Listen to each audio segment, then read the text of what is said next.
What is up, everybody? It is Alex from Heavy New York, calling from the quarantine zone again. And this time we are here with Andrew of Johnny Booth. Thank you so much for your time today, man. It's great to have you here. Thanks for having me, man. Appreciate it. Yeah, it's so great to have you here. So I know that you're working on some new material now. So the new material that you're currently working on, are you just going to make a direct continuation from what we heard off of first-hand accounts, or do you think that are you like kind of taking a new beginning for Johnny Booth in a way? I feel like we always try to be super in the moment when we're writing. So I feel like it does kind of everything we put out, like even if you listen to Connections and then the Bronze Age and then First-Hand Accounts, it feels kind of like a gradient into one another. You know, I don't think we ever do like a hard line, like, okay, now is a totally new chapter. Cause we're always like writing stuff, you know, some of the stuff that didn't make it on Bronze Age, like Asymmetrical, that we wrote that song like right after that EP, and then just wound up sticking around. So I think it'll be same kind of thing with what we were saying about Bronze Age. When that EP came out, it was kind of a transitional thing. So the stuff we're working on now is a bunch of singles that are all going to come out over the period of, you know, a year, something like that, over the next year. Mm-hmm. I think you can tell that we're the people that wrote First-Hand Accounts, but we are trying to incorporate new things, develop the band as we get older, try to see how far we can push ourselves as musicians. But I wish I could say there was more of like a conscious effort to sound a certain way or write certain types of things. It's kind of like just throwing shit at the wall most of the time. Yeah. Like we have entire albums worth of music that have never been released, probably will never be. You know, we're always writing and then we'll delete half of our songs. You ever worry that those songs will be like the biggest hit you've ever had though? Sometimes, I mean, I don't know. I think, I guess some of it's just a timing thing with us, you know. Sometimes you just got off a release and you wrote a bunch of songs, and the songs you write down the road, you're always going to think are better than your earlier songs. So sometimes things just kind of get lost in the sauce, man. It's pretty common for us to scrap a song for parts, have a song like half done with vocals and lyrics, and then be like, you know what? I like two riffs and nothing else. So we'll just like, you know, start over or incorporate it into another song. Yeah. And you kind of like answered this question already, but you never really enter the songwriting process with like a preconceived idea, right? Like you kind of like to improvise and experiment, and it's like the songwriting process is very trial and error based, right? Yeah, definitely. There's pros and cons to that. You know, I think the pro is you kind of never know what you're going to end up writing, which is fun. But also at the same time, we'll have breakthrough days where like we'll write half a song in like a few hours, or you'll have a day where you're like working on one part for like 4 hours and you're like, why can't I get this the way that I want it to? But yeah, we kind of just, like I said before, just throw shit at the wall, just throw as much stuff out there, and then refine from there. And that's when we'll kind of like eliminate songs or get rid of entire parts, start over. Mm-hmm. Well, I don't know how some bands are a little like skeptical on this label, but I almost consider Johnny Booth to be fairly experimental. Like listening to the First-Hand Accounts album, going from a song like Feast is Over, a track like Rebuttal, a track like Bury the Rose, 14 Years Past 80, it just almost seems like that there's a lot of experimentation, and it almost seems like trying new things is like really just the essential goal for Johnny Booth in a way, right? Yeah, I think so. I think like there is like a core element to our band that is like a metal hardcore type of thing, whatever. But then we are always trying to like use references of bands that I don't think other people would be referencing in this genre. I think that's kind of how we approach it. You know, I think like on First-Hand Accounts, there's like a heavy Mars Volta reference on that. You know, like there's a few songs where we're really trying to incorporate like Asymmetrical. That was kind of a rip off of a Jimi Hendrix song. Oh, wow. That we do that a lot. You know, it's like we're a heavy band, but then we're like, okay, what else could we incorporate that we don't see other people doing as much? You know, I think that is like the one conscious thing we try to do, but we're also, you know, critical. Like just because you're trying to do something new doesn't mean it's cool, and no problem deleting half of our catalog if we have to. Well, that's good that you kind of have like a self-awareness factor behind it, because what's funny is that a lot of people would criticize a band as that's fairly experimental, saying that they're directionless or that they don't have an identity and stuff. But it almost seems like you're very critical of yourself to know what works and what doesn't work, but you're also not afraid to broaden your horizons more. For sure, definitely. And I think part of it is because like me, Adam, and Ryan have been working together for like 12 years at this point. So it's we have a policy of like, does it sound good? Just objectively, does this sound good? Regardless of whatever reason why we wrote that part, sometimes you kind of like romanticize something you write. You're like, oh, this part's so cool. But then like listen to it objectively, you're like, it's not helping the song. It actually makes it worse. So being really, really critical and sometimes losing parts that you even like that make the song better, I think is really important. Yeah. Notifications on. Sorry. It's all good. It's all good. So has there ever been a time where it being a vocalist as well, like that, like maybe that a concept or maybe even lyrics themselves can maybe influence the sound that you go for as well? Or do you need music before lyrics even come into play? So the way we write is, a lot of times, best case scenario typically is I've written like a whole concept, like almost like free form poetry, just like a bunch of stuff. About a subject. Like I kind of, if you listen to our songs, you'll kind of find them being a little bit like a time capsule about maybe politically what's going on at that moment, plus my life, or someone else in the band's life. Sometimes we write together too. We call that Jay-Z style, where we just like, we have a song and then I have some like basic lyrics, but then we just kind of like spitball it and just see what comes out. We do that a lot. But typically I'll have like a bunch of stuff written and then the music is somewhat written separately. Like Ryan or Adam will literally, we've always written this way with like MIDI drums and like programs a song essentially. And then we would learn it together. I will take my lyrics and I'll write patterns and then adjust the lyrics to fit those patterns, essentially. That's kind of how we do it. Nothing could be more heartbreaking too, right, than having like the best lyrics you've ever written, but then they're always like one syllable over every arrangement and just can't fit in any song, right? Yeah, that's there. Again, you can romanticize things you write, and sometimes you're like, this is really, really cool. I want it to be like that, but sometimes it doesn't fit that way. And I think not being rigid, you have to be able to budge on things. I think that's really important with any band, working with other people and also, again, listening to music objectively. I may think a lyric is really cool, but the song needs to be written. And if it doesn't fit, either you save it or you adjust and just eat that. And that's okay.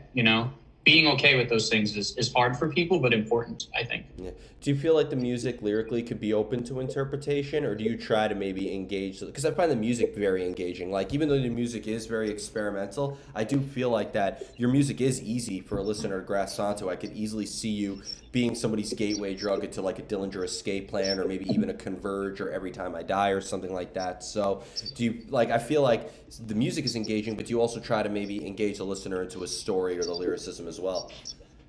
I think with the lyrics, a lot of times, like I write a lot about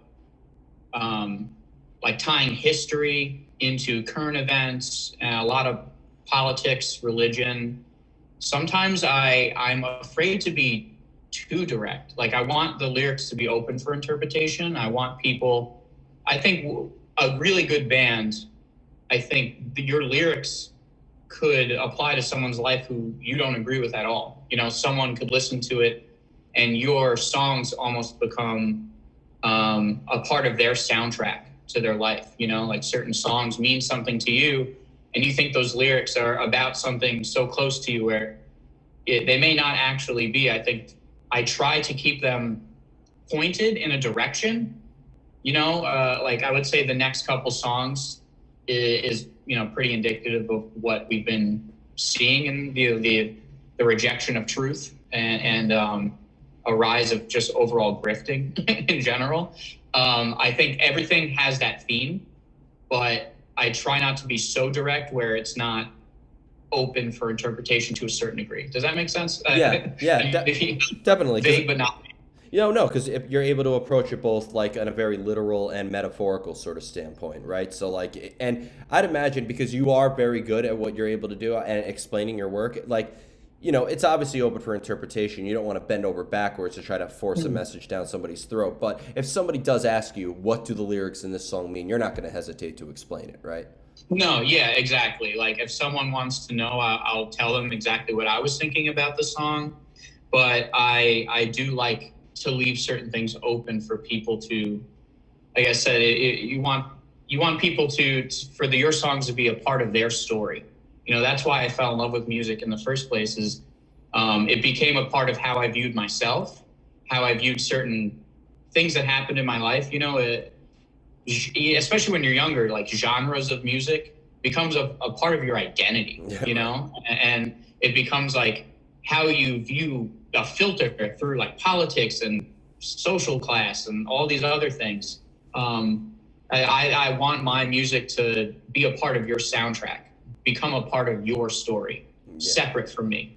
So you toe a fine line with it, because I do have opinions, and I want them to be in there, but I don't want it to be so in your face where if you disagree with me, you can't possibly like it anymore. You know. And you're damned if you do, damned if you don't. If you're very metaphorical, they'll be like, oh, you're too vague. And if you're very upfront, be like, oh, he's too preachy. So you just got to go with your gut instinct.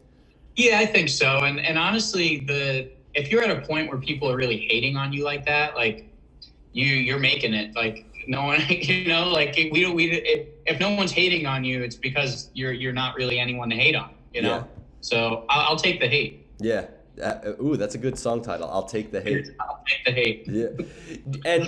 And you kind of led this perfectly, because even though your music is very sporadic and moves in multiple directions, there's no denying that the world around you is going to influence you one way or another, right? It's like the sounds that we're hearing, whether it's in the vocals or in the guitars or in the rhythm section, it is indicative of your experiences with the world around you, right?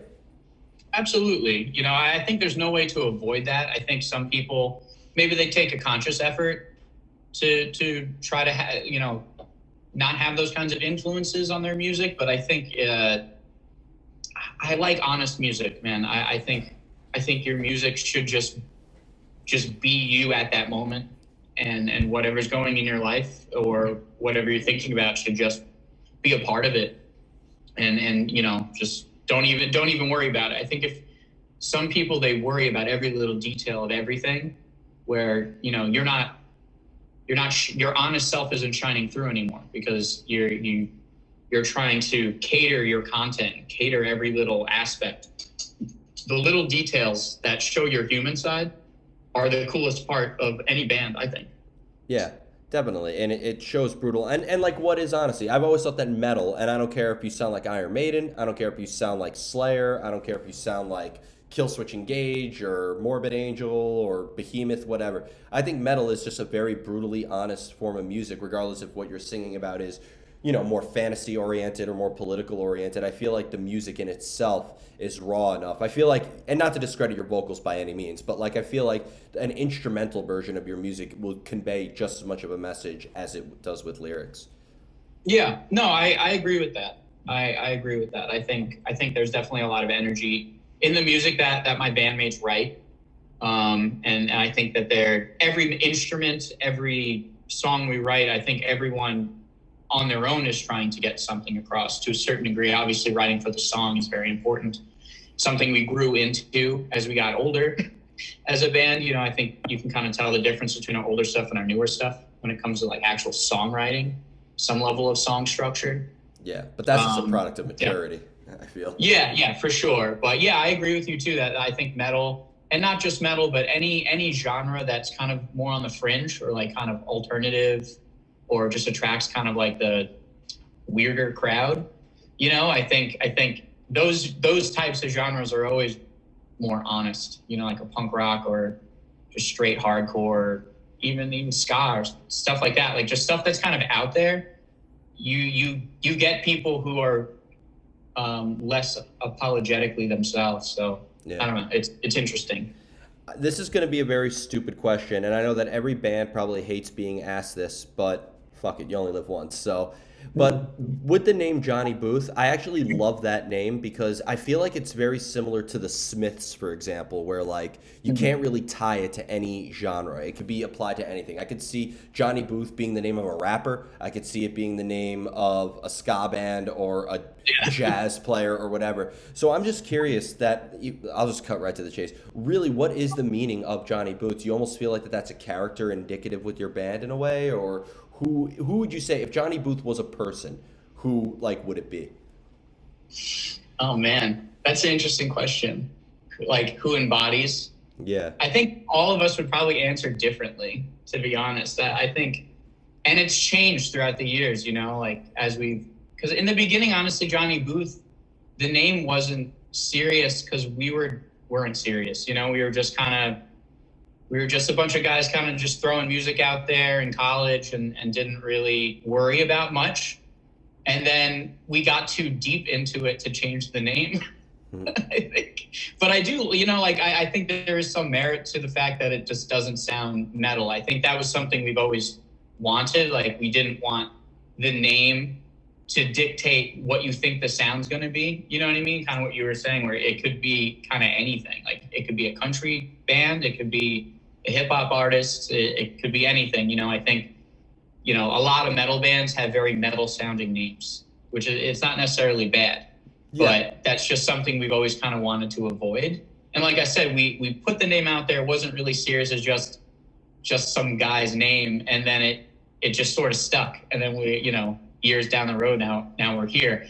I don't know who would be the embodiment of Johnny Booth. I mean, for me, I would say in the beginning, it was probably like the singer of the Germs or something like that. Just like someone who's just like outrageous and crazy. But as we got older, it's definitely like morphed and changed. And I would say more mature. We're way more thoughtful. Yeah. At first, I thought maybe it was a relative of Paul Booth, the artist, because his daughter is a phenomenal songwriter and singer as well. So I thought, oh, is there another family member in Paul Booth that's bloodline that's just as creative? Well, which I couldn't have been more wrong, but and that's really good. I love the name Johnny Booth. It just rolls right off the tongue. It's simple, but it's very open. It's like a simple title, but opens so many different doors on how to interpret it. Like, simple name, but very complex idea around it. Yeah, and I think too, like when it comes to band names in general, the band makes the name, not the opposite. I think that's really important for people to understand. I think people get really wrapped up in like what their band name's going to be, but like if your music is good and the stuff you put out is good, whatever your band name is, people will think it's cool. You know, like just focus on putting out the best music you can, and the name is almost like inconsequential. It almost doesn't matter. How many times have we like heard a band name that we thought was terrible, but like the music itself was so good? Like I'm not going to mention any band names, obviously, but there are some bands that I looked at the name like, that has got to be the worst band name I've ever heard in my life, and that's what caused me to look it up and be like, you know what? Terrible band name, but the music's good. Yeah, and then all of a sudden, like, that name grows on you, you know, because you're like, oh, the band's cool, they have a cool story, and the next thing you know, you're like, this is a good band name. Sometimes things grow on you like that. Yeah, and like there, and that goes for album covers too, like, or album titles. Like, how many bands album names have a lot more context? Like, Haken put out an album last year, coincidentally called Virus. Yeah. So, it's cool on how like the meaning of a name could grow as you with the band members itself. It almost seems like Johnny Booth is a member of the band who's growing and developing with the music that you write. Yeah, and lots of people think that Johnny Booth is like a singular person. Like, sometimes people think my name is Johnny. That happens quite a lot. Which I think is funny. I'll be honest. I was a little. I thought somebody went into the wrong Zoom meeting when the name Andrew came up. So my actual name. Yeah, most people know me as Herman too. So there's like another layer where a lot of people don't know like my actual first name until more recently. Yeah, and I got a couple more questions for you, but when it comes to like engaging in the songwriting process, do you find it maybe easier to be in the company of your other bandmates to come up with ideas, or do you try to maybe be more alone in isolation where there's really nothing standing between you and the creative process? It's kind of a mixed bag. I think mostly we write things together, honestly. And it does have a different vibe, like if I'm going to write, sometimes I'll write a bunch of lyrics on my own. I find it, if I'm trying to just write like a block of lyrics or an idea down that's like cohesive and I guess artistic in some way, like that's normally a little better for me to at least start on my own, and then we can work on it together. But for the most part, and I think this is just kind of the way we've always worked, at least with me, Adam, and Ryan, pretty much just sitting in a room and from guitar to drum parts to lyrics and vocal patterns, we kind of just like do most of it together, at least the bulk of it together. Like I think it's easier to start my ideas sometimes. I'm like, oh, I really had this idea for a song, and I just throw a bunch of stuff in my notebook, and then when we actually start fitting patterns with lyrics, then we can adjust them and expand on them together. Hmm. And the final question I wanted to ask you is because you mentioned like that you're cool with taking your time with writing and laying stuff down. You're cool throwing stuff away and moving on to something else. But do you find it maybe like, and I don't know if this is necessarily a goal, but I feel like your music does capture a moment. But do you find it maybe like the longer you're working on something, the harder it is to kind of like maintain that moment in a way, or maybe maintain the emotional spark? Yeah, I think a little bit. It depends. We've had songs that like we took forever to write on, and somehow we're able to kind of piece it together. But yeah, I do think sometimes like if a song takes you too long, at least vocally, to finish, or we get sidetracked on something else and we come back to it like months later, like that moment in time has changed for you, so sometimes it's a little harder to go back depending on what we're trying to write about. That can be a little bit more difficult, or sometimes like there's some songs that for whatever reason are more difficult to finish. Like there's a few songs we've been writing that we've had partially done since before Firsthand Accounts, and for whatever reason we can't finish them. I don't know what that is. But some songs, like you're like the intro's great, the next riff is awesome, like why can't we like get to this next place with this particular song? And that also, we're kind of working on lots of different songs all at the same time too. I don't know if that helps or hurt us, but sometimes, again, so that's why some songs just kind of get lost in the mix I think that's a a little good thing. because of that. Maybe like if I you're think so stuck, too. if you're stuck on one thing, you move on to something else, and maybe working on that thing could help you, broaden your horizons to come back to a part you were stuck on. Yeah. Or sometimes what happens is we scrap it for parts. We're like, all right, well, you know, one of the songs on First Hand Accounts, I forget which one, but we had like 3 versions of the same song. And then we wound up like scrapping 2 of them and combining the riffs together and finishing the song really being a mix of all of the versions that we made. That happens sometimes too. That's a little bit more rare for us, where we like have multiple versions of the same song, but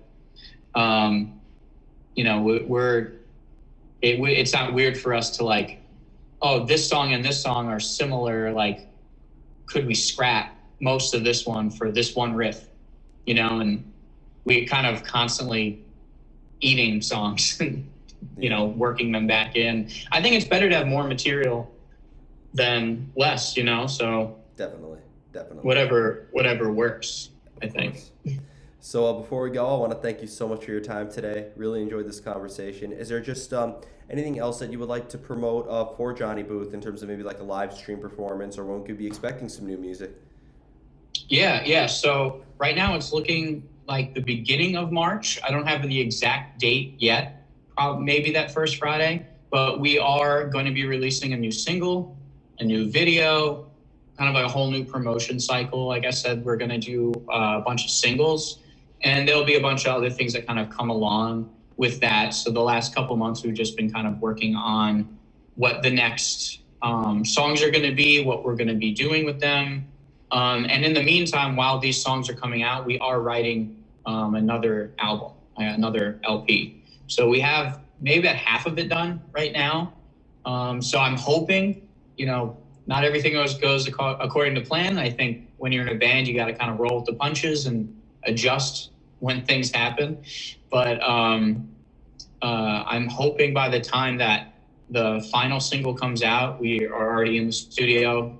So we've just been kind of gearing up to more music, more videos, and just try to put ourselves in front of as many people as possible.